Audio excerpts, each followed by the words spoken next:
All right, guys, we are here in DLC Milwaukee after the 12th round of Swiss. I'm joined with members of World Class Card, Kendall and Frank Karsten. We have finished round 12. Kendall, how was your tournament? I finished 9-3, so tied for Simba. Hopefully, maybe I'll get one. But yeah. Yeah, I also finished 9-3. A bit disappointed, but it is what it is. We move on and hope we get a Simba. But we do have a very special top 32 competitor over here. We're here with Dr. Frank Karsten. Tell us about your tournament. Yeah, I managed to get there 10-2. I should have good enough tiebreakers to make it into the top 32.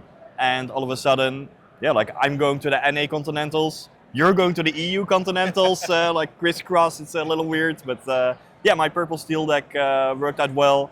Really had some super tight matches against blue steel and then like a purple steel mirror match in the final rounds. Was really sweating it, but yeah, I managed to take him down, and now I'm still live for the victory. Yep. Really exciting. You're of course known for including a lot of different options in your deck list. So how do you think that the different choices that you made, especially the cards that you don't have a ton of copies of and are a bit atypical to see in a purple steel deck, how do you think that those influenced your tournament result? I think they all came at the right time and gave me the options when I needed them. You know, little things like I had 3 dock and 1 scar. Actually thinking, well, drawing 2 docks is bad, but a scar and a dock, that's fine. And yeah, like things like that actually worked out when I had them, and I was just happy with basically every single card in the deck. It just worked out. Yeah. And No change. you took two, both your losses in Swiss were to Blurple. Blurple made up 29% of the day one field, but converted to being 40% of the meta share on day 2. So how do you think that bodes for the top 32? Do you think it's okay? So in my testing, Blurple was actually just a favorable matchup, but I also recognize that in theory, when also playing against really high-level players, it's going to be tight. I don't feel as bad about it. Probably still unfavored, but you know, my list has a couple more heavy questers, Timothy, the small Tinkerbell, and I think that can give me like a little bit of an edge to make the matchup much closer. And I'm ready to take them on.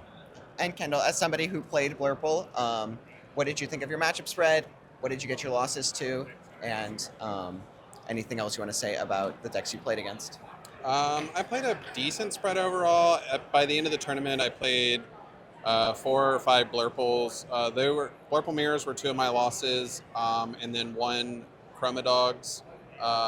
So I wasn't really expecting one of the Chroma Dogs. The mirror matches are a little unfortunate, but overall I was like happy with the list. Yeah, I also played Purple Steel along with Frank. I went 2-2 against Blurple and 1-1 against Blue Green. Those are my losses. I think those matchups are fine. A lot of times, the way the Blurple player draws can influence heavily what ends up happening. So yeah, definitely not my favorite matchup to play against, but we're all going to be cheering Frank on, and you can follow along with the team